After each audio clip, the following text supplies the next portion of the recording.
depuis le confinement, les Français consomment plus bio. D'après une étude Nielsen Scantrack, la vente des produits labellisés bio a bondi pendant le confinement de près de 22% par rapport à la même période l'an dernier. C'est 3 fois plus que la consommation des fruits et légumes dits conventionnels. Les Français étaient nombreux à penser durant la crise sanitaire qu'en mangeant local et bio, ils se protégeaient du Covid-19.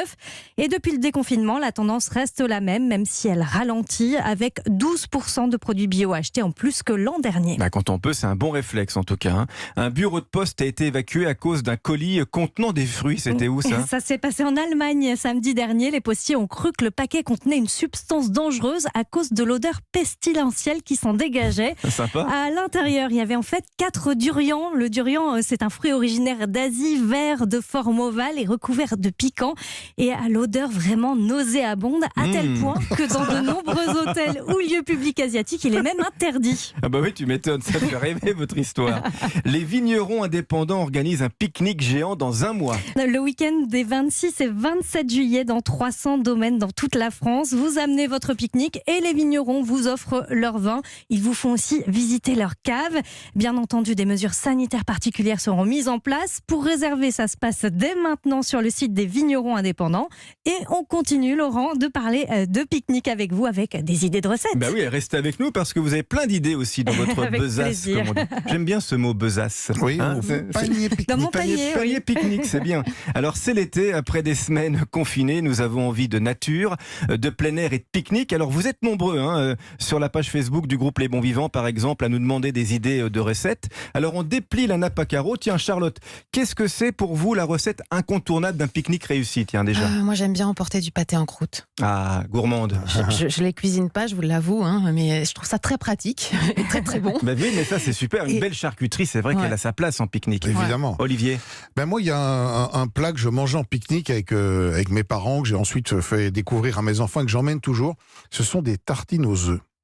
Et j'adore ça. C'est des ex-sandwich comme en Angleterre. On fait une omelette, une simple omelette, on la laisse refroidir, on prend du pain de mie et on farcit le pain de mie avec cette omelette froide. Ah, c'est sympa ça. C'est délicieux. Ah, j'aime bien parce que c'est quelque chose de très moelleux en plus. C'est très moelleux et puis l'œuf, vous pouvez l'agrémenter de ce que vous voulez. Mais même avec une omelette nature, ça marche. Ou un peu de fromage, ce que vous voulez. Votre incontournable du pique-nique, Marion? J'aurais tendance à vous dire que c'est la tomate bien mûre avec juste un petit peu de sel à l'intérieur. Vous savez, ça dégouline sur les joues, mais c'est tellement bon. C'est ça, c'est vrai que ça rappelle les colonies de vacances. Moi, quand je partais en colo et qu'on faisait un pique-nique, on avait la tomate. Et c'est vrai que c'est une première sensation de manger comme ça ce légume fruit, c'est très agréable. Moi, mon incontournable, c'est le poulet rôti, quoi. Qu'on le fasse soi ou qu'on prenne l'acheter juste avant chez le boucher, bien rôti à la broche, un bon poulet fermier. Encore un peu tiède. Oui, voilà, c'est ça, exactement. Ouais. Encore tiède, oui, pas trop froid. Non, tiède. Froid, ça casse les goûts. Oui, on je suis laisse d'accord. Un peu tiède. Ouais, on est d'accord. Et que dire d'un bon saucisson aussi. Mais oui. Ah oui. Il est bien rempli notre panier de pique-nique déjà. Il est pas mal. Un autre incontournable du pique-nique, les copains, c'est la chips.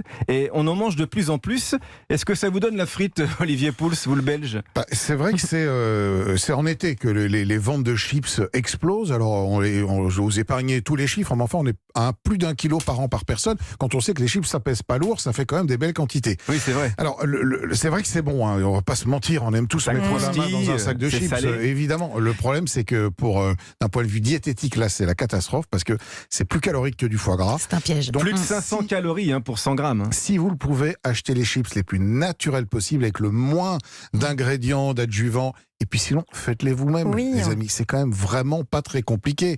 Une friteuse, des pommes de terre, une mandoline, et on fait ses chips. Et même elles au sont four. grasses quand même, de toute façon. Elles sont grasses quand même. Mais je pense moins grasses. Et puis on va surtout aussi doser le sel. Oui, c'est vrai qu'ils rajoutent pas mal aussi d'additifs et d'adjuvants de temps en temps pour les goûts. Il y a une recette amusante avec les chips. C'est une recette de Jean-François Piège et une recette du grand chef espagnol Ferran Adrià. C'est une tortilla avec des chips. Ça, c'est quelque chose qu'on peut emmener en pique-nique là aussi. On remplace la pomme de terre de la tortilla par des chips avec des œufs et on mélange tout ça et on fait cuire comme il faut, comme une tortilla, on la retourne et vous l'emmenez là aussi en pique-nique. Et on garde le côté craquant des chips. Exactement. Alors comment thématiser le pique-nique? Comment rassembler le plus grand nombre? On revient avec des idées de recettes de chefs accessibles et puis des idées de lieux aussi. Ce sera juste après ça. Alors le choix des recettes, c'est vrai, important pour le pique-nique, mais le lieu compte aussi pour beaucoup dans la qualité du moment. Où est-ce que vous aimez pique-niquer, Charlotte? Vous nous avez parlé de votre salon. Dans sa salle de bain. Elle fait couler un bain, et puis comme ça, elle est au bord de l'eau. Dans mon salon. Non, sinon, j'aime bien à la plage. Moi, j'aime bien sous le parasol. Et sinon, je pense que c'est une des raisons principales pour lesquelles j'aime la randonnée, en fait. C'est un petit peu, quand même, la pause, là, comme ça, en plein milieu, devant un paysage fantastique. Il y a le Graal, il y a la récompense du pique-nique au bout de la randonnée. Il faut un but pour les randonneurs, bien souvent. C'est souvent Olivier, votre endroit préféré? Moi, j'aime la forêt. Et si en plus, il y a un petit ruisseau ou un petit lac, je suis content. Et surtout, un bel arbre. Vous le disiez tout à l'heure, un bel arbre d'abord pour s'adosser, se laisser glisser ensuite tranquillement et sombrer dans une petite sieste réparatrice entre 14h30 et 15h30, voyez-vous. C'est bien ça, on est bon. Mais on fait gaffe aux moustiques et aux fourmis. Oui, exactement. Et on évite les tunnels. Moi, j'ai vu un jour des Belges pique-niquer dans le tunnel de Fourvière à Lyon. Je vous assure que c'est vrai. Je suis désolé de donner la nationalité, Olivier, mais je vous assure que c'est vrai. Il y avait un bouchon et ils ont déplié, je m'en souviendrai toujours, j'étais gamin, à la table de camping sur la bande d'arrêt d'urgence. C'était un arrêt pendant des heures. Ils ont eu le temps de manger. Ils ont pique-niqué là, à côté. Voilà. Vous, Marion, votre endroit préféré? Moi, j'ai tendance à aimer la plage aussi, mais dans un parc tout simplement, avec la nappe à carreaux, entre amis, c'est parfait en fait. Tant qu'il y a à manger. En même temps. On apporte le parasol, sinon on ne bronze pas forcément tous. Pareil. Avec cette crise sanitaire, on le voit depuis plusieurs semaines, les chefs s'adaptent et beaucoup d'ailleurs ont misé aussi sur le pique-nique. Et le sandwich est même devenu créatif, loin du jambon beurre, Charlotte. Oui, c'est ça.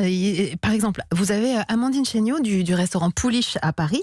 Elle, dans son panier, elle met une citronnade maison, un bun brioché avec de la truite fumée. C'est le pain du burger, le bun. C'est ça, oui.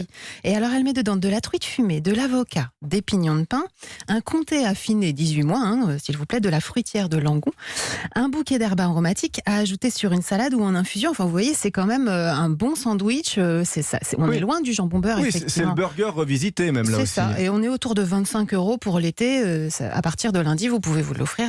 Allez goûter ça. 25 € le burger quand même, mais voilà, il y a de belles choses. Non, il y a la citronnade, il y a d'autres choses aussi. Il y a la salade, tout ça. Des infusions et tout. Donc ça, il y a un vrai panier. C'est un vrai panier. Je sais pas pourquoi on est fâché avec le jambon beurre, parce que quand le pain est vraiment bon, le jambon aussi et le beurre est exceptionnel. Excusez-moi, ça reste quand même un des basiques incontournables. Alors là, je suis entièrement d'accord. Non, je ne détrônais pas le jambon beurre, loin de là. J'espère bien. Mais en revanche, c'est vrai que le jambon beurre a été détrôné dans le cœur des Français par le burger, mais je suis 100% d'accord avec vous. Une bonne baguette bien croustillante, un bon beurre comme il faut, et puis un bon jambon, alors là, artisanal. Et des bons cornichons. Qui se délite, et des bons cornichons, on valide quand même. Le pique-nique peut être exotique aussi, Olivier. On a la preuve, par exemple, avec Alexandre Bourdas à Honfleur. Lui, il nous propose d'emmener des sushis en pique-nique. Alors pourquoi pas, c'est vrai que ça c'est facile à manger avec les doigts, peut-être une paire de baguettes quand même. Donc lui, c'est les 12 € pour 10 sushis, donc c'est quand même vraiment très abordable. Ah oui, c'est moins cher que les grandes chaînes de sushis. Exactement, et dans les règles de l'art, s'il vous plaît. Donc c'est vrai qu'on peut éventuellement se laisser tenter par ce côté un peu marin du pique-nique. Oui. Et puis je pense qu'il emmène aussi des pâtisseries, il propose des pâtisseries qui vont avec le menu, et c'est délicieux. À Honfleur, en Normandie, ça se mange vite, ça par contre, parce que le sushi, on l'emmène pas en randonnée. Et puis on fait très attention, garder quand même un peu la chaîne du froid, parce que le sushi, c'est du poisson cru, et donc une bonne glacière avec dedans tout ce qu'il faut pour maintenir le froid, et on laisse pas la glacière chauffer dans la voiture pendant 2 jours. Un petit pique-nique exotique, Marion?